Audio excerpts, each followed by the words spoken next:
Science Day. So today we all have gathered to celebrate National Science Day, which is observed on 28 February all over India. So it is basically to mark the discovery of Sir C.V. Raman for his Raman effect. So he got this Nobel Prize in Physics on 1930, and since then in India, so every day on this day we observe this day. So I'd like to start this today's event by lighting of the lamp. So I request all the faculties to come for inaugurating the program.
Thank you, dear faculty. So without much delay, I'd like to start this today's event, which will be presided over Udaya ma'am and Ilakshi ma'am on achieving problem solution fit and product market fit.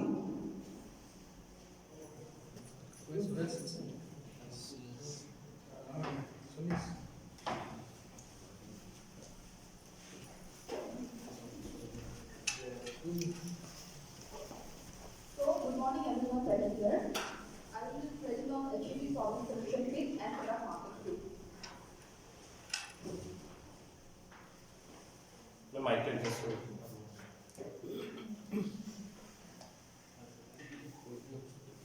So, what is the term problem solution fit? When the process of finding a problem solution fit means when starting a business is determining whether the idea of business actually solves a real problem for people.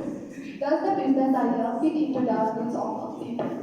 Then, why achieving a problem solution fit is important? So, getting a better understanding of target market. So, identification of the target customers, it helps to find out what matters to them the most and who they are. Then, getting a better understanding of existing solutions and what they lack. So, it tries to find out what kind of gaps exist in the market and how the business can fill those gaps. Then, to build a solution based on real data. The most important is to know what the users actually need, rather than guessing their needs. It helps to gather the real information and to build a solution. So, these are the things I guess all of us using like Facebook, Spotify, and Uber. So these are the examples of problem solution fit. So Facebook makes it possible for people to connect with each other on social platform, and it solves the problem of keeping in touch with family and friends through an easy to use on the interface regardless of distance or location. So we can connect each other even though we are far away from our near and dear ones. Like so then after this Spotify. By creating a streaming platform that makes it easy for people to discover and listen to new music. So at the same time, it solved the music listeners' problem of having to buy entire albums when they only wanted to listen to one or two songs. So previously, what we do, we used to buy all the CD, right? So now Spotify made it for us that we can select the song, right? So now Uber solved the problem of getting out there by creating an on-demand ride-sharing platform that connects drivers with riders. So what is the term product market fit? So product market fit has to find a product capable of satisfying the market. So product market fit explains to the company's target customers who are users, buyers of the company's product and telling others about the company's product in broad circles as it is most important to sustain that product's growth and profitability in the market. Then what is the problem solution fit versus product market fit? So in problem solution fit, the startup phase is all about ideas and concept. So, and also it validates that the real problem can be solved by conceptualized solution. In product market fit, the startup phase is MVP, that is minimum viable product. And also it validates about the demand of the conceptualized product in the market. Then, therefore, simply problem solution fit refers to the validation of the solution that solves a problem for the target customer. Then, whereas product market fit refers to the validation of demand for the product or service in the market. Sometimes the product might launch, but it might also fail, right? So it is important to determine who are the customers, the value proposition for the product, and what features to it, and how to price the product, and how to talk about the product with potential customers before developing a product. So, as because the product takes many years to find a fit in the market, in that scenario, the products might fail and the startup runs out of cash. Then what is the importance of product market fit? So it is important to determine the product market fit of the product before launching to better position in front of those looking for it. Then before developing a product, it is very important to know about the surety that enough people are willing to pay for the product. Also, to know about the product that it has enough to sustain itself in the market and generate a profit. More effort is required in building a valuable business than just a financial investment. Then, who is responsible for product marketing? Sales, business development, support, finance, and all other departments help the company in achieving. Therefore, it is a shared responsibility achieving across the company. So, it is not only the responsibility of the owner of the product or the service, but it is also a responsibility of the departments available in the company. So there are some measurements of product market fit, how to measure the product market fit. So there is no particular metrics that can tell that this product will fit into the market. So there are lots of metrics. The most real way to evaluate the product market fit and to acknowledge how consumers view the product is by sending them surveys. Then the questions in the surveys are mentioned to ask customers if they think the product is must-have and if they would miss if it were gone. Then when surveying potential customers or down can replace the product, some part may indicate that they will change the product and are there some users who have rejected similar products on the market willing to use a new change product. So then there might have some open-ended questions. There are different types of open-ended questions. Then it will help to understand how well the product fits into the market based on the consumer's experiences. So the questions are like this. What motivated the customers to have the product? Then what is the main benefit of the customer that gets from using the product? Then what makes the product for using the customer a must-have product? Then how can improve to best meet the needs of the customers? Then what happens when the product not having product market fit? So customers are leaving the product straight away after a trial. Then there are no clear buyer identity for the product. Then pre-users are not using the product and sales cycles are slow or it is not happening at all. Then there are many processes to help to find product market fit for the product. So recognition of target customer. So the target customer is the person who will in the end decide whether to use the product or not. So it's important to do market research and more specifically market division to find the customer. So division is all about dividing the market into segments which are similar in needs and behaviors of the customers. Then market division will help to define buyer identity, that is role, and to describe them so that everyone understands for whom the product are building for. And to identify the target customer, it is very important to start from the high-level research, then to refine and decline the alternatives until finding the ultimate buyer identity. Then next one is understanding the customer's requirements.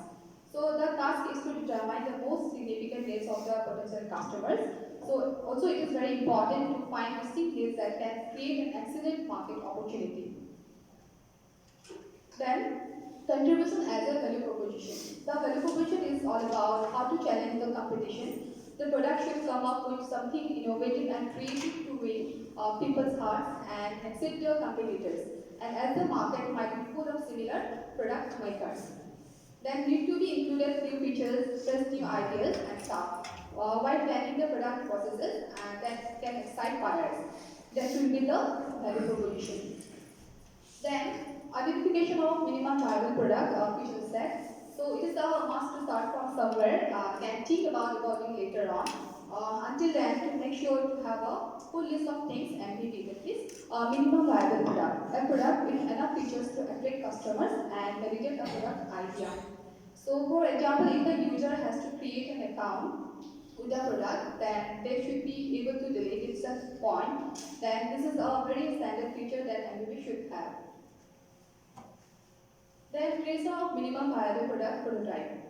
So using prototyping and mock-up tools to prototype any product that can start to testing it. By testing, showing it to the potential users, asking for opinions and feedback, then observing their behavior.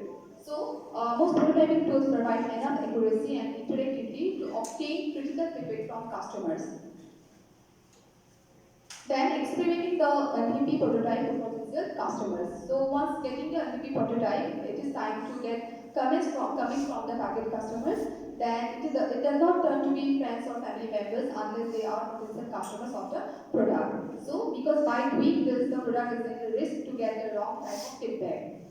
So instead, it is necessary to give free access of the design prototype to anyone who wants to test it, such as potential users, people who might end up buying the product later on when it is ready.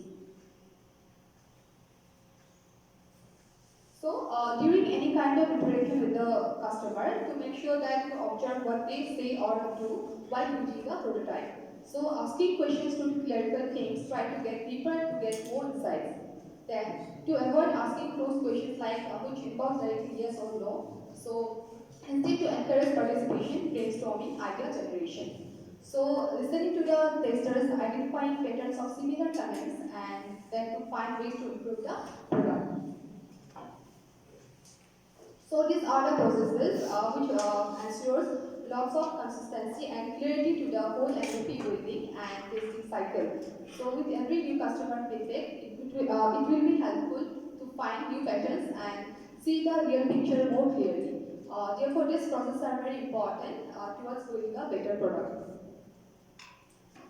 Apart from those metrics, there are some more, few more metrics. That is the percentage rule. Apart from the all mentioned metrics, there is one more efficient way to test product or market fit. Is the 40% rule. If 40% of the surveyed customers say that they would be very disappointed if they could no longer access the product or service, then the product is successful in the market. And if at least 40% of the survey customers say that they consider the product a must-have product, then again it can be considered that the product is successful in the market. Then bounce rate. Then bounce rate is the percentage of users who visit a page on website and then leave it before taking any action. So, and this can be considered that high volume rate means the website is not having the right first impression to its visitors, and a low bounce rate means visitors' expectations are met. So, there are multiple regions that a user can bounce, like for poor design of the website, poor content or messaging of the website. So, therefore, it cannot be considered that a high bounce rate means that the product is useless or the business is useless. Then time on site.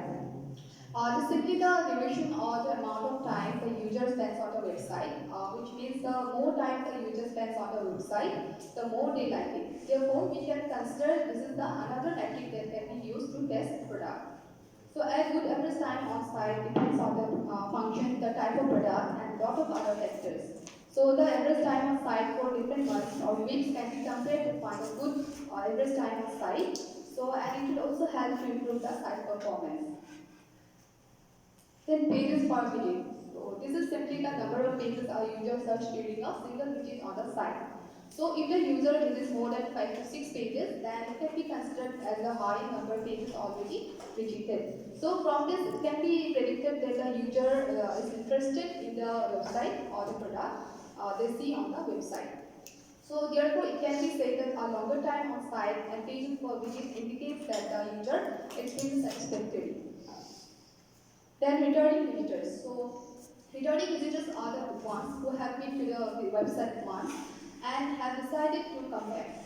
The percentage of returning visitors can vary based on the industry. So to compare industry average values. Also to compare the number or percentage of returning visitors weekly and monthly for the website. A big number of returning visitors reflects the lasting impact of the product as on the customers. And if the rate of returning visitors is below 25%, then we have to work on the product harder. Then customer lifetime value. This is the average profit getting from the customer during the entire time they remain as client of the business. So to have a sustainable business, need to have regular or repeated users who are eager to pay for the same product or service. So the customer lifetime value is nothing but which is directly linked to the profits. This value will help to sustain the business model and allocating money to marketing and ads and improving the product to attract more customers or users. So there is an example of product market fit. So Uber. Uber captured product market fit by initially offering free rides between regional tech events in San Francisco. Then Uber's co-founders recognized that the taxi system was excessively high in terms of cost and outdated. So and few people use it. So once the Uber app gained stream, the company offered 50% discount to first-time users. Experts point to the Uber's ability to solve a problem and fill the need simultaneously. So consumers were not demanding better text service, but users began to rely on the concept once a more convenient and simpler option emerged. So the network of effect kicked in and users began sharing their experiences on social media. Then to that, Uber has about 93 million new riders and the company recorded 4.98 billion rides in 2020 alone. So product market fit does not happen on the first try. It likes you need to test and adjust the product or service several times before finding the perfect combination of value proposition, customer base and distribution. So it is very important to find the right fit for the product before building a product. So the project becomes much easier when product market fit is achieved for the given product in the market because the customers and other interested parties will become a significant part of the marketing effort. So they might even share their own stories with the others. So have to be focused on the work of creating the same experience for everyone who interacts with the company. So this is the summary. For startup, meeting our new metrics is not enough to achieve market traction. The product should have a high or extremely high degree of product market fit. So it is very important to understand whether it is solving a problem or eliminating a huge burden from the users. So people always paying for a lot of things these days. So therefore, it cannot be just adding something new to their bills and they won't pay for only this is a solution for a minor problem. So the product should be life changing and it should excite people and to keep in mind every time like to build the next product. So with this, I would like to conclude the presentation here. Now I would like to play a video of Uber.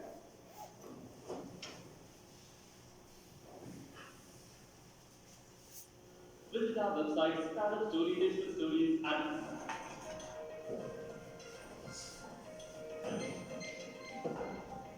Startup Story in association with Old.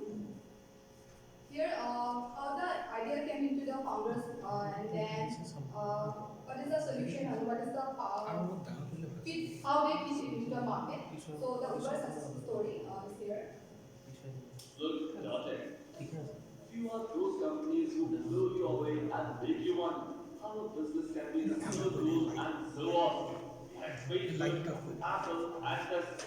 And then we had a company whose sole intention was to make transport easy and efficient. Well, traveling within the world's busiest cities is always a hassle to those of us who do not own a vehicle of our own. Public transport is often unsuitable in terms of comfort and privacy, and it's quite comfort zone too. It also does not cater to specific times or immediate needs of travel within a city. However, there is one company that is trying its best to overcome this hurdle. This is the company which has not just ensured our commute is hassle-free, but also made sure that it's economical and luxurious. Today, we are talking about the success story of the world's biggest taxi network company, Uber, which is the brainchild of Travis Kalanick and Garrett Camp.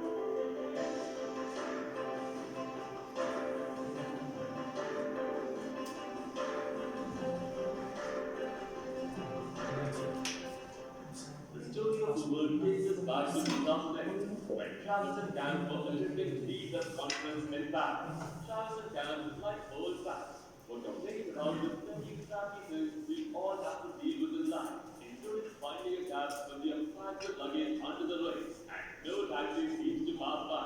Well, it seemed like the Eiffel Tower or Paris's finest restaurants were not enough to distract them from a brilliant idea trapped under the great lamp. Because the next thing you know, these two super kids were already brainstorming and thinking about ways to solve this global issue of finding cars at the right time and the right place. After the conference, the entrepreneurs went their separate ways, but Cam returned to San Francisco and continued to be fixated with the idea and got the domain name ubercab.com. Till 2009, Garrett Camp was still the CEO of Subwoofer, but he began working on a prototype for UberCab as a side project. Garrett took the lead and went on playing around with a couple of items, prototyping several solutions and engineering a mobile app for the iPhone that would revolutionize the very idea of getting around. Initially, the idea was for a timeshare depot service that could be ordered via an app. But it did not take long before Travis joined the Royals to work with them as the chief incubator. The service was tested in New York in early 2010 using only 3 cars, and the official launch took place in San Francisco later in May. Ryan Bates, who was Uber's general manager and an important figure in the early stages of the company, became CEO of Uber in August 2010. However, later in December 2010, Travis Kalanick took over as the CEO, while Ryan assumed the role of COO and a board member. With just a few cars and even fewer people knowing about the startup at the time, Uber still went on to be a big hit. Soon after, San Francisco joined in to host Uber, and since then, there is no stopping to this magnificent idea, as it has just been growing exponentially till date. The even simplicity of booking a car ride fueled the app's rising popularity. With the tap of a button, a ride could be ordered, and GPS would automatically identify your location, which could be conveyed to the driver through the app. This system was widely accepted by people. Later, more number of people started using Uber. Later, in October of 2010, the company received its first major funding of $1.25 billion, led by first round capital. However, their happiness was short-lived. As the same month, the company received a seasoned desist order from the San Francisco Municipal Transportation Agency. One of the main issues cited was the use of the word cab in Uber Cab's name. However, even with the lawsuit going, travelers were ready to fight back. He did not shut the business down and kept the cars rolling. All he did was he dropped the word cab from the company name and renamed it to just Uber. He later bought Uber.com domain name from Universal Music Group, and next, he went to meet the city's municipal transportation agency and explained that Uber was not a taxi company. Instead, they were a portal offering technology service to independent drivers. Coming out with a clean check, Uber began its widespread expansion using various ways, mediums, and strategies. One of their strategies was surge pricing policy, which meant tend to lower the prices when the demand is low and increase it when the demand goes up. This is the very scheme used by airlines and hotels. However, this strategy received immense criticism from every angle. But Travis, being the rebel entrepreneur, he loved it all and did not care much for it. He was focusing mostly on business expansion to multiple cities and countries. Starting May 2011, the company began expanding into a new city every month across the United States, and by the year end, they began expanding internationally as well. The first foreign country where Uber was launched was France, where they launched their service in Paris. And around the same time, it also closed a $32 billion Series B funding round led by Metro Ventures, Amazon's Jeff Bezos, and Goldman Sachs. After almost 2 years of branching out its services to more cities and implementing a series of new campaigns and projects, the company launched its services in India and Africa.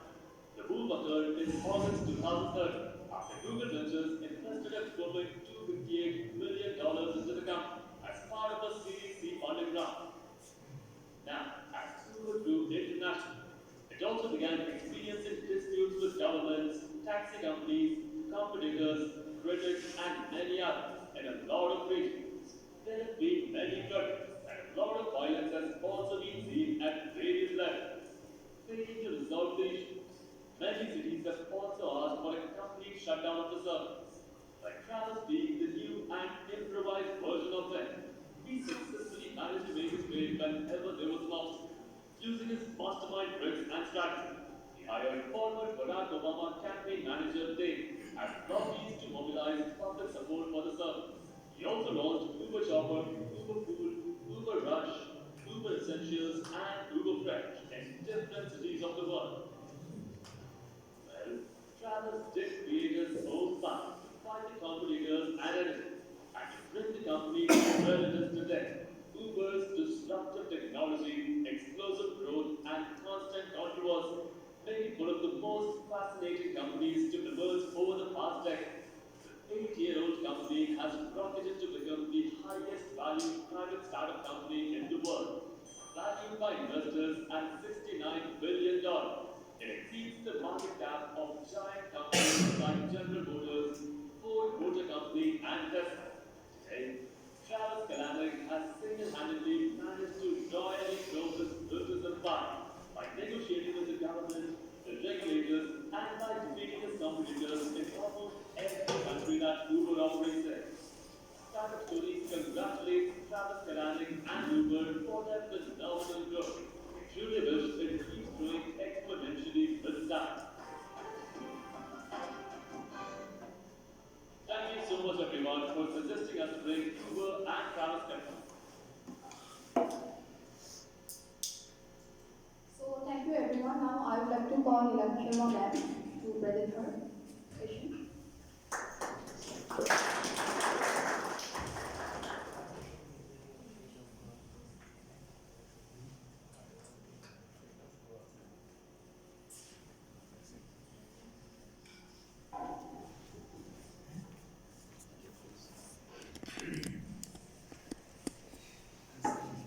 Good morning to all. So today I am going to present you all on the online shopping app Nykaa. So what is Nykaa? So Nykaa is an Indian e-commerce company founded by Falguni Nair in 2012 and headquartered in Mumbai.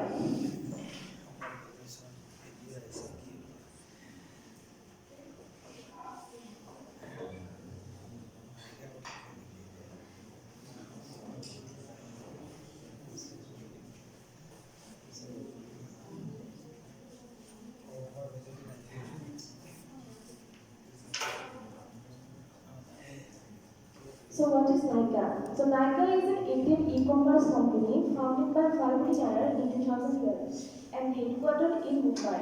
It sells beauty, wellness and fashion products across websites, mobile apps and 100 plus offline stores. In 2020, it became the first Indian unicorn startup headed by a woman. So Nykaa sells products which are manufactured in India as well as internationally. In 2015, the company expanded from online only omnichannel model and began selling products apart from beauty. Falguni Sanjay Nair, founder of Nykaa. So who is Falguni Sanjay Nair? So Falguni Sanjay Nair is an Indian billionaire businesswoman who is the founder and CEO of the beauty and lifestyle retail company Nykaa. Formerly known as FSN E-commerce Ventures, which is an acronym of her own name. So early life and education. Nair was born and raised in a Gujarati family in Mumbai, Maharashtra. Her father was a businessman and ran a small dairy company assisted by her mother. She is a graduate in BCom from Sindhan College of Commerce and Economics and a postgraduate from the Indian Institute of Management, Ahmedabad. Think big but start small. Falguni Nair, CEO Nykaa. So how did Nykaa came into existence? The success story of Falguni Nair, founder of the multi-brand beauty retailer Nykaa, is a testament to the fact that with the right training, education and support, women can conquer any height. She has built an empire that started off with a humble beginning but now stands tall at 200 crores. Nykaa was founded in 2012 and the idea came to her when she started feeling confident and empowered at being guided through the right way of using beauty products and being told which are the right products to be used. She got this experience at multi-brand beauty stores like Sephora and Falguni in spite of not being a regular consumer of beauty products. Felt attracted to buy those worth hundreds of dollars owing to the right guidance. She felt the need to replicate this in India. She also wanted the women of India to feel empowered. As you can see the Nykaa's evolution, in 2016, there was in the monthly orders was 1,20,000, but it gradually increased to 7 lakh. And you can see that in catalog there are 500 brands in 2016. In 2019, it gradually increased to 950, and in 2022 there are 2,500 brands of Nykaa. So segmentation. There are two key points, demographic and psychographic. Under demography, there is age and occupation, and under psychography, there is a personality. So, the Nykaa generally targets the upper middle class and office-going women and younger female. So, the products offers are makeup, skincare, hair care, appliances, personal care, natural, home and baby, health and wellness, men, fragrances, lux. So, promotion strategy. First one is social media rewards, social media presence, and influencer. So these are the awards won by the Nykaa. 2015, the most innovative e-commerce company e-tails award, and 2016 LA Beauty Awards Nykaa Pastel Male LMS. 2017 they got the 6 awards. 40 rank in your story ranking of 100 startup with gravity-defying momentum. For Beauty Product Awards, then ET Startup Awards, based on makeup in eyeliner, based on makeup in nail paint. So these are the Nykaa competitors: Fab India, Flipkart, Sephora, Purpose, Family, Fashion. Needs and wants of customer. With the change in lifestyle and increasing about the effects of pollution, stress, UV damage, allergies, and aging skin, there is a growth in consumer demand towards beauty and cosmetic products. According to survey in India, there is a huge gap in beauty products market. So the demand is at the top as there were very few places to get the genuine beauty products. With the emergence of Nykaa, customer would easily get their desired cosmetic products by online ordering process. Free features of products. Nykaa offers all-season deals and coupons with exciting benefits to its customers so that they keep on purchasing items from the portal. It has its own blog where it provides free beauty tips and beauty channel on YouTube that gives free makeup tutorials to its viewers. During the festive time, the brand also promotes themselves on various platforms and using various tools. They make use of coupons and discount deals to attract more and more customers. Operation and services of Nykaa. So Nykaa follows an inventory-based model with warehouse in Mumbai, New Delhi, Pune, and Kolkata. In 2020, in addition to its primary e-commerce company, it has an offline presence via 76 brick and mortar stores across the country. It claims to have over 2 lakh products across the 2000 Nykaa brands. It has three offline store formats called Nykaa Lux, Nykaa On Trend, Nykaa Beauty kiosks. The Lux format beauty features international luxury beauty brands such as Huda Beauty, MAC, Dior, along with Nykaa Beauty's in-house collection of beauty products. The Nykaa On Trend format has products curated by category based their popularity. In India, Nykaa is the only retailer that sells international brands like Tony Moly, Becca, Sigma, Limelight. Strength and weakness of Nykaa. The strength. Nykaa has launched several luxury products which has become a great demand at present world. And it has also given its commitment and on its authenticity of its product, which has built up a huge trust on consumer. Hence, it has been able to build up barriers for others to enter into this field. Weakness. As a startup, Nykaa has not able to reach the remote areas of India, whereas Amazon Flipkart has succeeded. Nykaa and various platforms.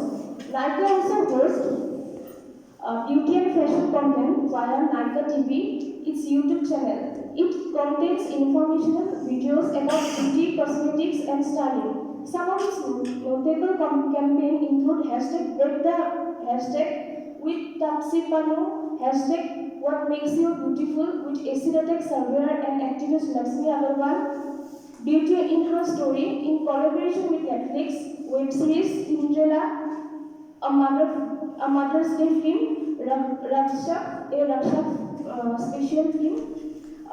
Since in 2018, it has been hosting an online community of beauty and fashion enthusiasts via its Nykaa network. In 2020, it launched a web missionaries called The Beauty Bar. Nykaa also hosts Beauty Book, a beauty and fashion magazine. Conclusion. Nykaa should enhance its both primary and support activities within its value chain. Nykaa proven to fill the gap between the supply and demand of cosmetics in India. It has 35% market share and is leading the market in the country. It is the time for Nykaa to launch a new line of luxury under its name. Nykaa is looking forward to increase its offline presence. Should highly engage through social media. So now I would like to share one wonderful journey of Nykaa.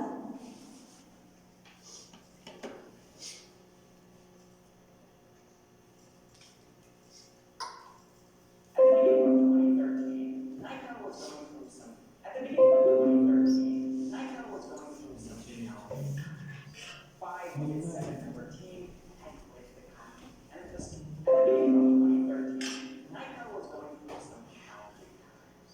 5 of its 7 member team had quit the company. And at the beginning of 2013, Nykaa was going through some challenging times. 5 of its 7 member team had quit the company. And the startups on average was shooting orders per day. Adding insult to injury, more than 50 investors had said no to the idea of an online unicorn. They didn't think that this tiny team would be successful in any way, shape, or form. Less than a decade later, though, Nykaa would celebrate holding India's most successful IPO ever. And at the center of this story is the startup's Nykaa. It's Carol, a woman by the name of Babu Jainana. And it's her journey, the story of how she made Nykaa into a success, that we're going to be talking about in today's video. Coming up right after this.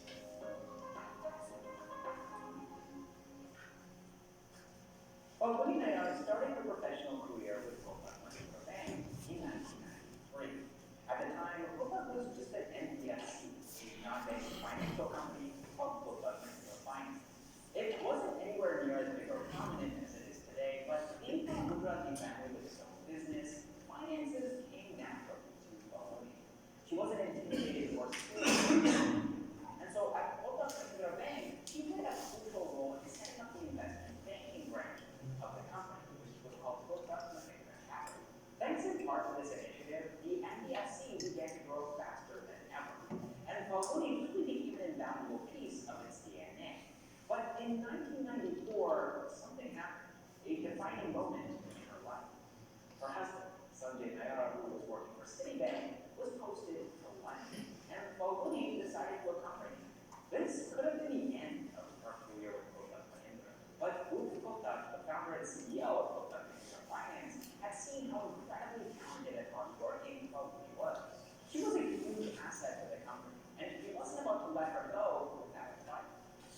Judith later sent her to New York to establish production in the United States the same way she had in the United Kingdom.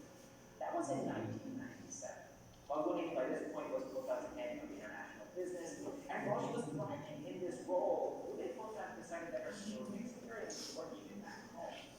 See, it was the beginning of a new century, and private capital markets in India were seeing a lot of action. The country's startup ecosystem was taking its first baby steps, and Falguni was put in charge of Kota this institutional equity business, where she spent a lot of her time taking companies public. In this role, she met people like Ravi Subramanian, founder of QTV, who built a small media and entertainment empire back when the sector was still very nascent in India.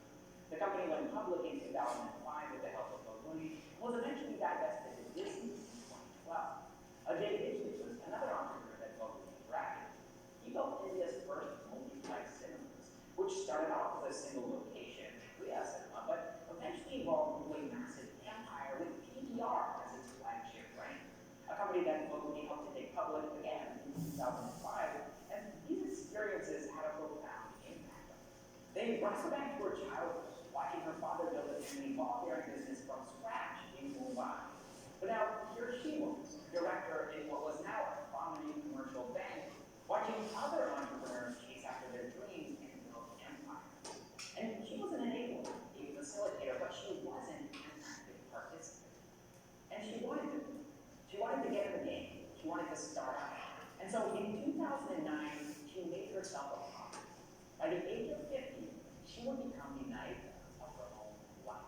But before she could do that, she needed to come up with a plan. After toying with a couple of different business ideas, including one which would have ended up becoming sort of like an oil of nursing homes, she settled on building a multi-brand marketplace for beauty products. See, at the time, India's beauty market was ripe for disruption. According to Falguni, in those days, beauty products mainly meant Ghazal and lipstick. That was it. For a large majority of India's female population, that's all there was. And a major reason for this was the lack of education around beauty products. People had never been exposed to a majority of the makeup and cosmetics that Falguni had encountered while window shopping in London and New York. But she had a hunch that if she could somehow introduce these women to this new world of beauty, and if she could educate them on these products and how to use them, then her idea would be successful. And so in April of 2012, Nykaa was born. The name that Falguni chose for the brand, and we've been hinting at this, came from the Sanskrit word Nykaa, which means heroine of life. And that is exactly what Falguni was doing. Her startup was an expression of her own inner sense of adventure. It marked the beginning of her hero's journey. After refusing to call for years, she was finally crossing over the threshold, taking that first step into the unknown. And at first, it was exhilarating, like a dream. The possibilities seemed endless. But then, well, let's just say that Falguni was going through a rude awakening. See, you gotta remember here that in 2012, e-commerce was kind of in the same position that cryptocurrencies is today. People didn't trust it. It was almost a bad word because of how many scams and pitfalls there were for consumers getting caught in. And there weren't any regulations in place, right? Online payments were clunky and unreliable. Flipkart and Snapdeal weren't even funded at this point. They were just struggling to build trust. And when Falguni told people that she was getting into e-commerce, well, they told her that beauty was not the market to be. Instead, they recommended electronics or books. But instead of allowing other people's opinions, many of which were unfounded, to sway her, Falguni followed her intuition. She stuck to her original plan of educating young women about beauty in the hopes of tapping into latent that other people in e-commerce didn't know existed. And like any entrepreneur that's trying to educate the market will tell you, it is an uphill battle. And it didn't help that Falguni had no tech experience. She was a strategist, a visionary, and a leader, but she desperately needed a CEO. In the first 3 months of the startup, Nykaa had 3 consecutive chief technical officers. As soon as one would quit, Falguni would rush out and try to find another. And the hits just kept on coming. Things in the operations department were tense. The company was struggling to fulfill 10 orders per day, and getting them delivered on time was a pipe dream. Angry customers were calling at all hours, demanding an explanation for why their products hadn't showed up. Needless to say, things were stressful over at Nykaa, and the startup team of 7 quickly became a team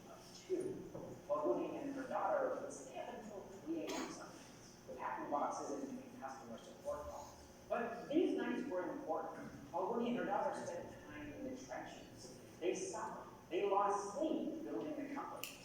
And so as it slowly grew, and as slowly on its operations, she was able to use these challenging experiences to help shape the guiding principles of the start, the three C's of Nike: curation, curation came in the form of partnership. While Woody approached as many brands as she could, offering to sell their products in India. And this is how Nike became a one-stop shop for cosmetics. Today, Nike carries more than 2 lakh products from over 2,500 brands. And these products are always legitimate. They're always in perfect condition because Nike follows an inventory-like model.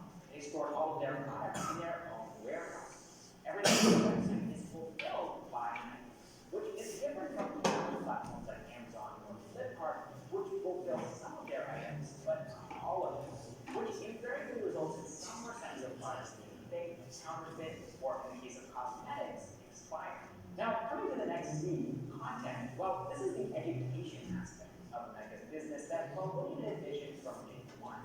Over the years, the company has created countless tutorials, blogs, and pieces of social media content to educate prospective and customers on beauty.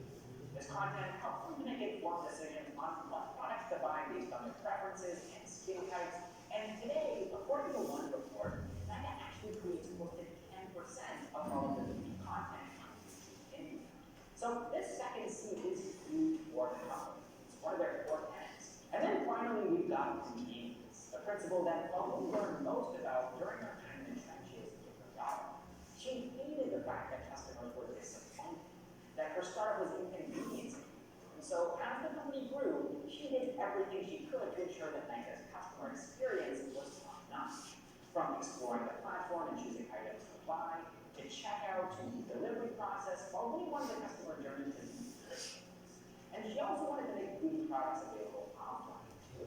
Sometimes walking into a store and actually trying products out, especially when it comes to makeup and skincare products, is a must. And so Nike established an offline presence. They built the startup as an omni-channel business with an online store, but also more than 70 offline retail locations across the country. So these three C's help people Nike grow their revenue by more than 80x in the last 6 years. And while they were never profitable, at least not until the financial year of 2021, their burn rate was only significantly lower than the majority of India's other prominent e-commerce startups. And this was important to both. It was something that you learned at Kotak Mahindra Bank, where they both stressed the importance of not doing anything which wasn't financially sustainable. And this advice stands in stark contrast to the approach that we see many startups taking.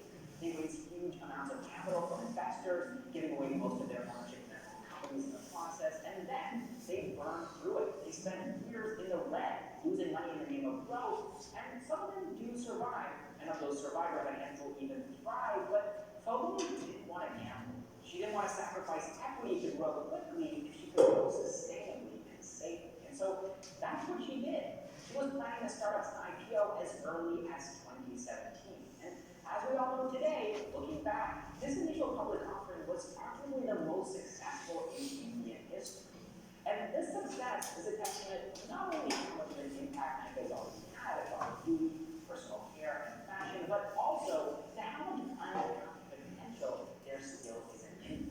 How many people still equate beauty and cosmetics with oil and lipstick, just as they did a decade ago in 2012 when Fogarty took that first step. And it's this potential that makes me think that Nike's IPO didn't mark the end of that journey for Fogarty. Her work isn't even close to being over, and Nike going public wasn't a culmination or a conclusion, but rather Fogarty's commitment to her customers, the public, and to herself, that she would continue to be the hero of her own life, and that she would also keep helping others to do the same.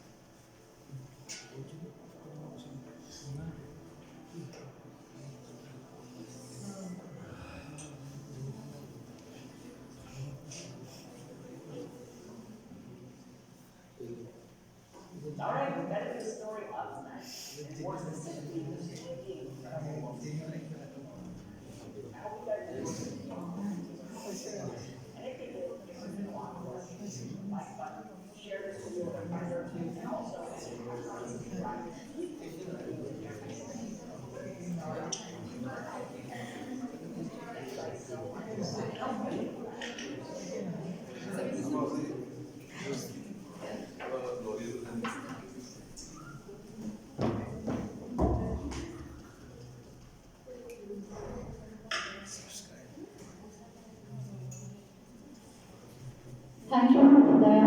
and Lakshita for sharing your knowledge on Nika and Uber. So I'd like to conclude today's event with a quotation from C.V. Raman, where he says that if we ask the right question, nature will open her doors to herself. So in life, I hope that we can ask the right questions which will challenge our beliefs and give birth to new ideas, since words and ideas can change the world. So thank you everyone for your kind presence here.